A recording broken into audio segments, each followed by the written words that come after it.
This is April Federico, and welcome back to Brownies for Breakfast. And today I awaken along with my podcast just in time for spooky season. So, this is a very special episode because today I am here with Mia Zambarano, licensed social worker, mental health therapist, and lifestyle and performance consultant. Hi, Mia. Hi, April. How are you? I'm doing well. How are you doing? I'm doing well. Thank you for asking. I'm excited to be here. Awesome. So I understand that you work primarily with college and athletics. Is that true? Yeah. Yeah, that's right. Awesome. And you recently spoke with Lynn University. And what did you notice? And well, first let us start by asking, what does performance mean to you in terms of mental health and Yeah. nutrition, hydration, all that fun stuff? I love that question. So, as a therapist, right, the focus is functionality.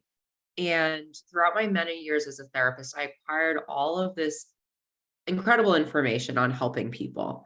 And it's evidence-based research, modalities, strategies. And what I really did was I took that information and I learned how to start applying it to not just functioning, but really performing and showing up as you want to at your greatest potential for each and everything you do. I was getting to a point with my clients where they were functioning, they were doing well, and then it was time to stop working because they were okay. And I was like, wait, this is the fun part. Like, you want to know how to do more, like, you want to take that next step, or you want to unapologetically pursue something. So that was where the consultation piece of my work really came in. Now, performing, to answer your question, I think everything we do is a performance, right? If you look at the very basic definition, it's how you show up to an event, interaction, basically the quality of how you're showing up. So we are performing in our relationships, we're performing in our self-care, we're performing in our work. It really across the board, anything you do is a form of performing for me. So that's why I took a special interest to this. And as a former Division I college athlete myself, I know a thing or two about performing. So, it's just something that I felt very familiar. It's very like near and dear to me. So I took a special interest in college athletes. I feel like it's a very underserved population. You have this group of people that are undergoing a huge transition in terms of just high school to college, right? I think a lot of us can relate to the intensity of that transition. How am I not just getting by, but how am I performing at my highest, whether it's academics or, in the classroom or on the field? And while they have the support, maybe cognitively in the classroom, and they have the support athletically in the, on the field, like you typically, if you're a college athlete, you've trained almost your whole life for that, right? I'm sure there's exceptions, but like it's not new to you. And of course, that's a huge transition in the intensity of what you're asking of your body. Most have not come close to even training as hard as they do when they become a college athlete. But what we forget about is your mindset. If you're asking that much of your body, you're also asking that much of your mind because they're completely connected. And that is where my niche developed, was saying like, hey, wait a second, we have no kind of baseline of how to cope with that, of how to manage that. And when we go through a difficult change or transition or something's new, it feels insecure and uncertain. So we lean more into the defensive and the fear-based. And if you're going to be a successful athlete at that level, it does not serve you anymore. So that's really what I hone into in my work with performance. Yeah, amazing response there. And yeah, how important is it for students, especially college students, to maintain their mental health while in college? I mean, regardless whether they're in athletics or not, because Yeah. I remember when I was in college, which was not too Hmm. long ago, I I started out as a science major, Yeah. and this is where I start to share my own little personal story. But Yeah. Please. yeah, and so I started out as a chemistry major, and I found myself really stubborn in terms of asking for help. Yeah. Yeah, and which was a dumb thing to do. And I wound up switching to biology because I just really did not like calculus. So I know that's like a really stupid reason to switch majors, but it's true. And I wouldn't call it stupid though. I think so many people go through that. It's this, I'm supposed to have it together. This is supposed to be fine. Like, most people go to college and they do just fine. Like, yeah, it's stressful, and there's so much self-judgment that steeps into your point with like mental health. It's essential. Nothing's going to function on top of that if you don't have your basics. And that goes back to kind of what you, especially your work that you do with nutrition. If you don't have the foundational baseline, like if you don't have that, what you're putting onto it, it's like playing a really intense game of Jenga. And we don't want to play Jenga when it comes to like our lifestyle and our well-being. It's like at some point something's going to give. yeah, So, there is that like, we go to college and we have these tough experiences and we're being challenged in the classroom, we're being challenged otherwise. If you don't maintain your mental health, it's going to crumble. Like we have mental health just like we have physical health. You would never question someone for going to the gym to make sure they were healthy. But when it comes to mental health, there's this shame of like, I should be fine. And that's where a lot of us falter. that's so true. Yeah, I didn't think about that at the time when I was a freshman in college. Of course not. Yeah, of course not. Yeah, like I thought like everything was supposed to be fine. I'm supposed to be like tip top perfect and like Mhm. which obviously is not attainable regardless of like how you performed in say high school. And It's just a totally different ballgame. oh, I know, right? Yeah. And but regardless, I was very much stubborn in terms of getting help when I needed it. Mhm. Because like I've seen a therapist since I was 15 years old. So when I Mhm. was a freshman in high school. And it took me a month to actually see someone at the college I was at the time, in terms of my anxiety and depression. Yeah. And what's weird is that I kind of like tricked myself into thinking that like my depression was gone, Yeah. which obviously is like you can't really get rid of it. It's kind of always there. You manage it, Yeah, right? you Like manage it. you manage it. Mhm. Yeah, and yeah, but like regardless of how stubborn you are, I think it's important that you do get the help that you need. And Yeah. um and like what do you think? Um I mean, it is important it's obviously important to get mental health help in college, regardless if you're in athletics or not. Is that Oh, true? yeah, absolutely. Of course. Yeah, Yeah. we're human at the end of the day. And like I said, I think, we're starting to talk about it more. I still don't think it's where it needs to be. I hope that it gets there. But I think what happens is with physical health, right? There's kind of like very tangible, specific outcomes, right? You can see it's not always about losing weight or your BMI or this, that, or the other thing, but there's kind of like a specific direct, like visual outcome sometimes, right? Or there's something kind of more measurable as we feel. Now, there are measurable ways to attend to your mental health, but a lot of people are not aware of it. So it's like this kind of foreign concept for so many of us of like, physically, yeah, I can justify I want to do X, Y, and Z. Again, you wouldn't wait till God forbid you had a heart attack or something to start taking care of your health. I mean, some people I might get to that point, but like hopefully it's something you're consistently attending to, right? With your nutrition, with your sleep, with it's stuff we've been preached about our whole lives, right? You Yeah. go through your elementary school and middle school and you have all these subjects, you have a health class, you have, all these other things, but nowhere is specifically mental health talked about to an extent where you actually know what to do about it, right? Yeah. Maybe you talk about the presence of mental health, but you're never directed on like how to interpret your emotions, how to cope with them. So I think that you're kind of a lot of us are put in a deficit unless you actually are one in an environment that's familiar with it, or two, you actually pursue that yourself. If I hadn't been a psych major and I wasn't interested in that, I wouldn't know these things, right? I just Right. wouldn't.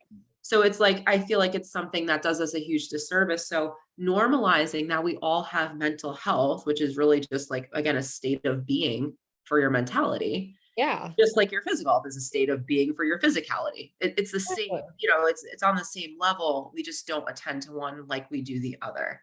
So in terms of again, going back to your question, like how important is it? It's essential because if we don't attend to it, then by the time you do, it's because something's wrong and you're playing catch up. And then it's like this uncomfortable relationship with your own mental health. Yeah. Yeah, and I was gonna ask you, because in high school I was a 3-season college athlete, 3-season runner. Hmm. And so I would say I was in better shape than I am now. I and so what would you say to high school students who are possibly making the switch from being an athlete in high school to being a non-athletic regular person in A narc. NARP? That is the unofficial terminology.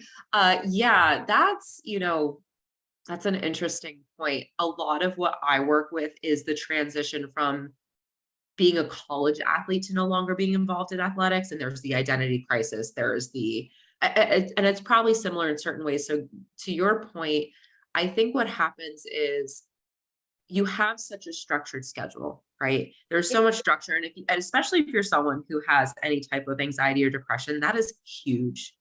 You have a Yeah, built-in support system. You have accountability. You have a safe place. You have your exercise. All of that's kind of built in. And even if you think about a high school schedule as opposed to a college schedule or a work schedule, it's so much more regimented for you, right? Like you right. know that the bell rings every morning at the same time, and you have to be there because otherwise you get a plate slip or whatever it is, right? Yeah, So there's such a different accountability if you go from being a high school athlete, especially if you're performing at a high level, like you said, you're a 3-season athlete. Um, you lose that, right? Like right. lose that accountability. And just even going from a structured school day to, like, you might have one class one day, that impacts you, not having that built-in structure a lot of the time. So what I would say to that population, if you are a high school student that transition, or maybe you're on the back end of things, like what happened, where did things go awry, just being able to be gentle with yourself, but to acknowledge that a lot of these things are built in, and it's really taking inventory of what you need and what served you and trying to find ways to implement that yourself. Your nutrition is going to look different as you get older, and as your exercise regimen looks different. Your sleep patterns are going to look different. Your exercise, again, if you're not having that built in, how are you holding yourself accountable? It's not something you just had to do. You enjoyed doing it, but how are you going to create a space to enjoy it now so that you're consistent, so you are still attending to your health? As we said before, your mind and body are completely connected. If you're not attending to one, you're affecting the other. So that's, like, I very much preach both, not just as an athlete and a therapist, but just in general. So that's really what I would say, is just understanding that there is a bit more of a responsibility to take on, and that you can still have that structure and that wellness. You just have to put the effort forth. And if you don't feel comfortable doing that, there's always support in being able to do that. Don't feel like Yeah. you have to do it on your own. Yeah, and touching back on what you said earlier about how there's this sort of stigma of getting help. Yeah. Yeah, like how would you respond to that? Like in terms of like because I know there's like hashtag end the stigma on Yeah. over Yeah. social media. Yeah. And fun fact, I actually just became a provider on Zant, which actually um helps out college students. It was originally coined when one of the founding members' friends, trigger warning, died by suicide. And Mhm. she and her friends immediately just like started this whole company that has taken years to build, but That's it's amazing. coming to fruition today, which is amazing. And Yeah. they're just being recognized by Forbes, I think, today for being 30 under 30.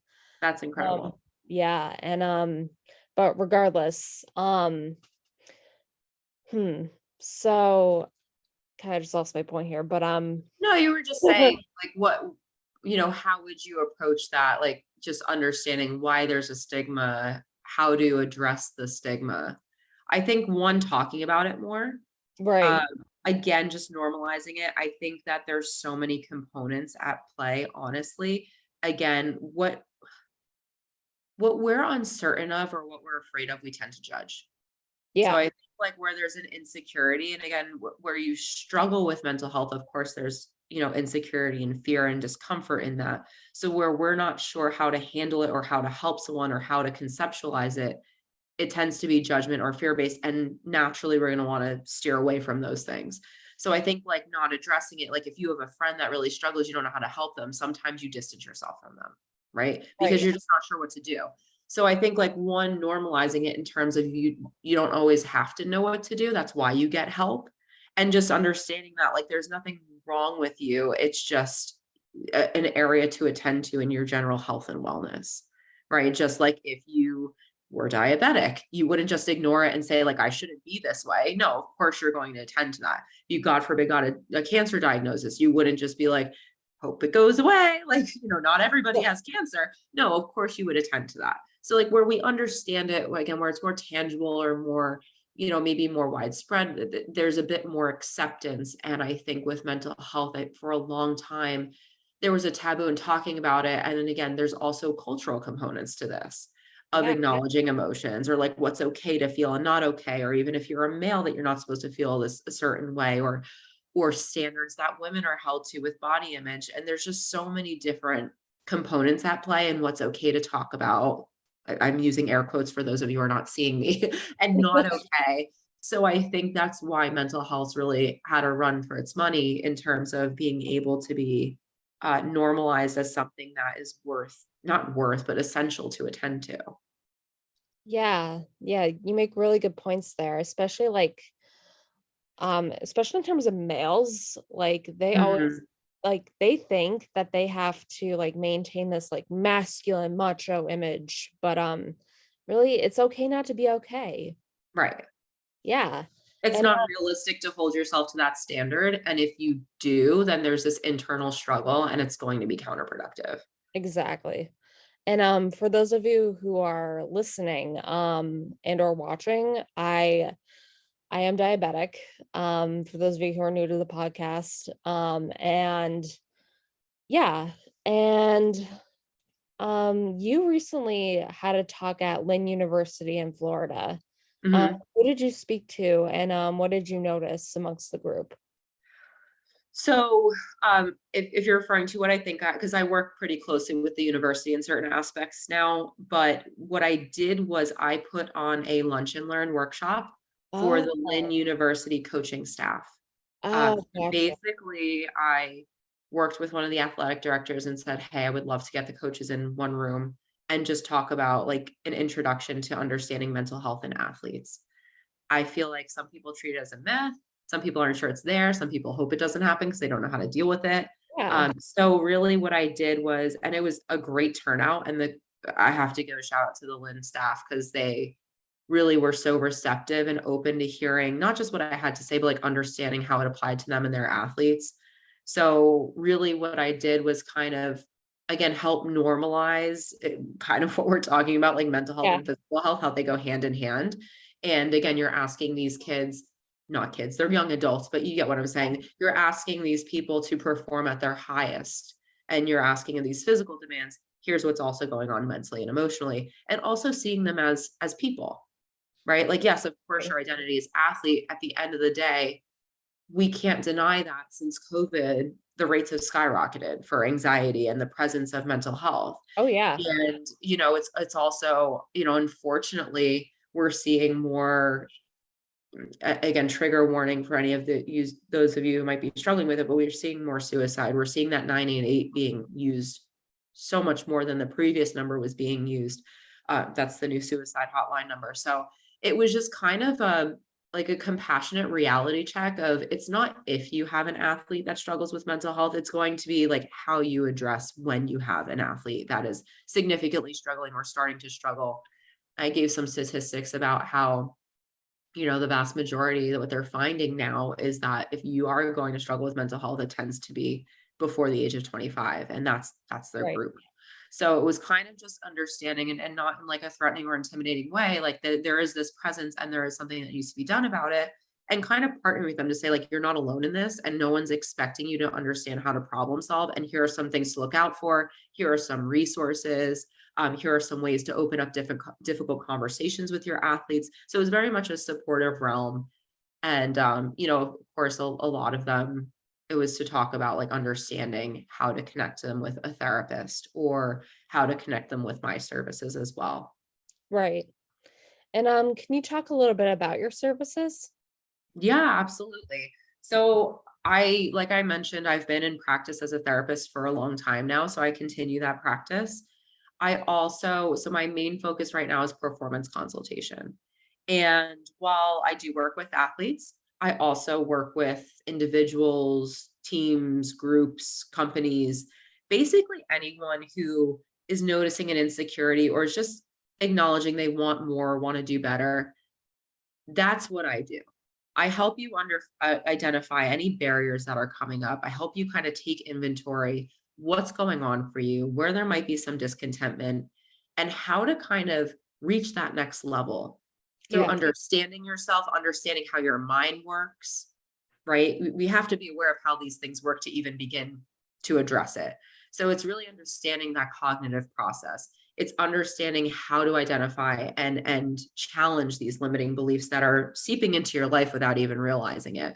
Right. So it's really unlocking this next potential. There's basic coping skills involved. Like I said, I really incorporate evidence-based modalities. I don't think it should be something that, oh, this seems like it'll work or this seems like a good idea. I really use concrete evidence-based practices that I've been using for a long time. And I specifically tailor it to you and your needs and what you want to achieve. And we kind of just we restructure and we recalibrate, and we have these very specific measuring points of how you know that you've reached that goal. And I think for a lot of people, that's the missing piece. It's like, I feel better, but like, how do I know I feel better? And what am I doing that's making me feel better? And how do I keep this consistent? Yeah. So yeah, the performance consultation piece, I absolutely love it. Again, it's a lot of times it's very driven people that they know they want more, they know they could have more, and they want to pursue that, and they're giving themselves permission to, whether it's you're moving to a new state or you want to show up differently in your relationships, or it could be, performance anxiety, giving presentations, if you are part of a large company, or you doubt yourself, or you don't ask for what you want because you feel guilty about that. So it shows up in so many different ways. So the outline, I call it, my power performance system, right? So it is very much a method that I follow to help people kind of conceptualize and intervene, but it is so tailored to whatever experience you need. That's amazing. Yeah, kudos to Thank you. My you. goodness. You're definitely someone I would have needed when I was in college, just saying. And Yeah, and I do this at all levels too, like college for sure. I think that's like a huge population, and I really enjoy working with the population, but I work with highly competitive athletes and just highly competitive students, or the high achieving students in everything from high school to, people who are well established in their careers, that they hit a block, or they're going through a major life transition, or they're no longer satisfied. And there tends to be a lot of judgment that comes up about that. I was like, I should be happy, or I should be fine with where I am. And you don't need to be. yeah, and I was gonna ask, like you said you were a D1 athlete, correct? Yep. Yeah, so how do you think or does the whole mental health aspect range from like D1, D2, D3? Do you notice any differences? Yeah, I mean, so I would say across the board there is a presence. The NCAA has done some studies recently. There's a presence, right? Right. I think that the level certainly can have something to do with it. I wouldn't say 100%. I also think the program has a lot to do with it. Sometimes the program is more telling than the actual level, because some, Division 1 athletes get more support, or they may have more access to resources, or they may be cared for in a different way. And I'm not saying this is like ultimately true, I'm just kind of speculating here along with you, because I've worked with college athletes at every level. So Right. it's not to say that, it's specifically with Division 1 athletes that wouldn't be true. It's across the board. I think that, the demands are different between the levels physically. Um, And sometimes that's just reflective of skill set. So what you have to think of it in terms of like how it matches, right? So, maybe a Division 3 player, like it's not as prestigious as a level, again, still very high level to play a college sport, but you're playing that because your skill set, you're still giving everything you possibly can. Whereas a Division 1 athlete is still giving everything they possibly can, but Yeah. it's at a different level because of your skill set. Does that make sense? Yeah, it definitely makes Like sense. scaling it, like it's still Yeah, your max, right? So if right. you were to put a heart rate monitor on two people, right, and someone's not a runner and someone is, that person that's running a 6-minute mile might be trying way less than the person that's running a 9-minute mile, Right. right? So it's all like a kind of perspective here. So it's really just what you're putting into it. Obviously it's the demands from you, but I think a lot of it is the support you may or may not get from your program, the pressures, how you see yourself going into that program, the extent of the transition. If you're coming from, a small program, a small high school program, or your big fish, little pond syndrome. So I think Yeah, that's more telling than necessarily the level sometimes. true. Yeah. And is we're just about almost at time. So is there any last minute things you want to say?